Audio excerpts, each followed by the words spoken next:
ఉత్తరాది నుంచి బలమైన చలిగాలులు వీస్తుండటంతో రాష్ట్రంలో చలి తీవ్రత రోజురోజుకు పెరుగుతోంది. రాష్ట్రంలోని 13 జిల్లాల్లో టెంపరేచర్లు 10 డిగ్రీల కన్నా తక్కువగా నమోదవుతున్నాయి. మిగతా 16 జిల్లాల్లో ఉష్ణోగ్రతలు 10 నుంచి 12 డిగ్రీల మేర నమోదవుతున్నాయి. ఆదిలాబాద్, నిజామాబాద్, మెదక్ జిల్లాల్లో ఉష్ణోగ్రతలు 6 డిగ్రీల మేర రికార్డయ్యాయి. ఉత్తర తెలంగాణ జిల్లాల్లో చలి పంజా విసురుతోంది. ఆదిలాబాద్ ఏజెన్సీ ప్రాంతాలు చలికి గజగజలాడుతున్నాయి. భీంపూర్ మండలం అర్లీ టీపల్లిలో 6.3 అత్యల్ప ఉష్ణోగ్రతలు నమోదయ్యాయి. నిర్మల్ జిల్లా మామడలో 6.6, కొమరంభీం ఆసిఫాబాద్ జిల్లా తిర్యానిలో 6.7, సంగారెడ్డి జిల్లా కోహిర్లో 6.8 డిగ్రీల మేర టెంపరేచర్లు రికార్డయ్యాయి. కామారెడ్డి జిల్లా జుక్కల్లో 7.6, నిజామాబాద్ జిల్లా కోటగిరిలో 7.7 డిగ్రీల ఉష్ణోగ్రతలున్నాయి.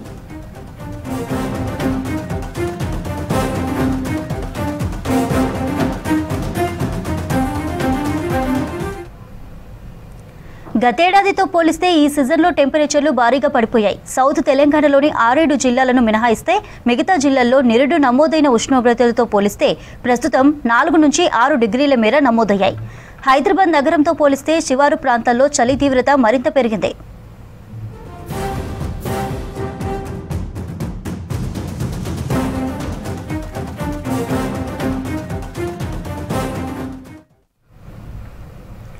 చలి రోజురోజుకు పెరుగుతుండటంతో జనం మరిన్ని జాగ్రత్తలు తీసుకోవాలని అధికారులు సూచిస్తున్నారు. పొగమంచు దట్టంగా ఉండే తెల్లవారుజామున, ఉదయం వేళల్లో ప్రయాణాలు పెట్టుకోవద్దని చెబుతున్నారు. వెళ్లాల్సి వస్తే వాహనాలను జాగ్రత్తగా నడపాలంటున్నారు. పొగమంచులో ఎదురుగా వచ్చే లేదా మన ముందు వెళ్లే వాహనాలు కనిపించవు. ఫలితంగా ప్రమాదాల బారిన పడే అవకాశం ఉంటుందని, వీలైనంత వరకు పొగమంచు సమయంలో ప్రయాణాలు రద్దు చేసుకుంటే మంచిదని చెబుతున్నారు. చలి నుంచి కాపాడుకునేలా వెచ్చటి దుస్తులను ధరించాలంటున్నారు డాక్టర్లు.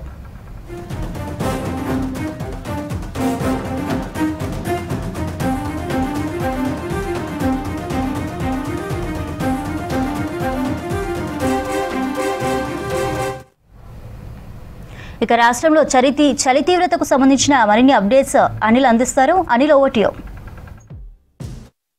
తెలంగాణ రాష్ట్రంలో రోజు రోజుకి చలి తీవ్రత పెరుగుతుంది. కనిష్ట స్థాయిలో ఉష్ణోగ్రతలు నమోదవుతున్నాయి. ఇక రాత్రిపూట వేళలో మాత్రం కనిష్ట ఉష్ణోగ్రతలు నమోదవుతున్నాయి. ప్రస్తుతం మనం ట్యాంక్ బండ్ వద్దాము. ఇక్కడ చూడొచ్చు, మొత్తం మంచుతో కప్పబడి ఇటు హుస్సేన్ సాగర్ కానీ ఇటు ఈ హైదరాబాద్ పరిసర ప్రాంతాల్లో మొత్తం మంచుతో, తర్వాత చలి తీవ్రత ఇంకా తగ్గినటువంటి పరిస్థితి. ఉదయం 10-11 అయినా కూడా చలి తగ్గినటువంటి పరిస్థితి. అంటే గత కొద్ది రోజులుగా చలి తీవ్రత పెరుగుతూనే ఉంది. రోజు రోజుకి ఈ వాతావరణంలో వస్తున్న మార్పు కారణంగా అయితేనేమి ఈ ఉష్ణోగ్రతలు కనిష్ట స్థాయికి పడిపోవడం వల్ల ఈ చలి తీవ్రత పెరుగుతుంది. సో సూర్యుడు బయటికి వచ్చినా కూడా ఈ చలి తీవ్రత తగ్గనటువంటి పరిస్థితి. ముఖ్యంగా ఇటు హైదరాబాద్ నగరంలో రోజు ఉదయం వేళలో తమ పనుల నిమిత్తం బయటికి వెళ్ళేవారు కానీ, అటు స్కూల్స్కు వెళ్ళే పిల్లలు కానీ తగిన జాగ్రత్తలు తీసుకుంటూ తమ గమ్యస్థానాలకు చేరాలని చెప్తున్నారు. ముఖ్యంగా ఇటు 8 గంటల ప్రాంతం, 9 గంటల ప్రాంతంలోనైనా కూడా వాహనదారులు కూడా లైట్లు ఆన్ చేసుకొని ప్రయాణాలు చేస్తున్నటువంటి పరిస్థితి. ఎందుకంటే దాదాపు 200-300 మీటర్లో ఉన్న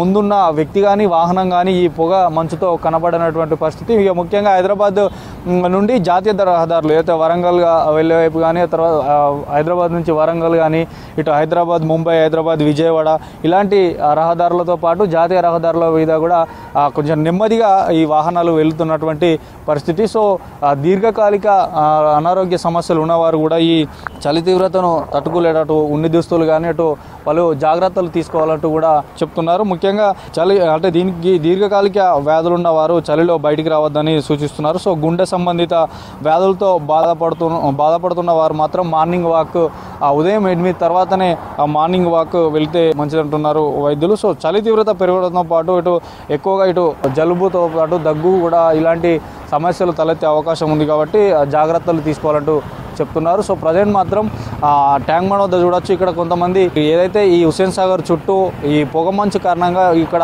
ఈ ట్యాంక్ బండ్ అందాలను చూడడానికి కూడా కొంతమంది ఇక్కడ సిటీ వాసులు కూడా వస్తున్నారు.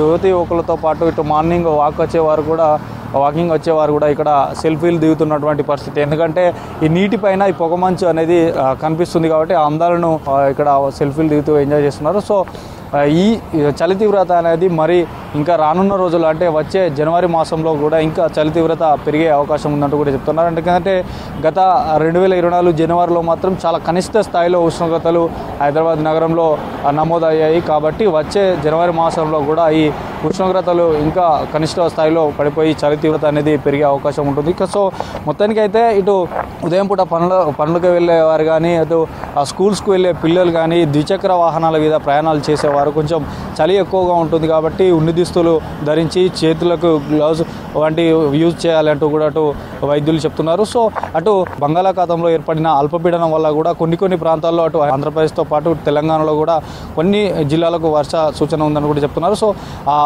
ఏదైతే అల్పపీడనం ఉందో అల్పపీడనం కారణంగా కొంత మేరకు చలి తగ్గినా కూడా మళ్ళీ చలి తీవ్రత అనేది పెరిగే అవకాశం ఉంటుందని కూడా చెప్తున్నారు. సో ఈరోజు మాత్రం చలి తీవ్రత అంటే నిన్నటితో పోల్చుకుంటే ఈరోజు మాత్రం చలి తీవ్రత ఎక్కువనే ఉంది. ఉదయం 9 తర్వాత కూడా చలి తగ్గినటువంటి పరిస్థితి. సో ఇది ఈరోజు చలికి సంబంధించినటువంటి అప్డేట్స్. వీడియో జర్నలిస్ట్ శ్రీనివాస్తో అనిల్ V6 న్యూస్ హైదరాబాద్.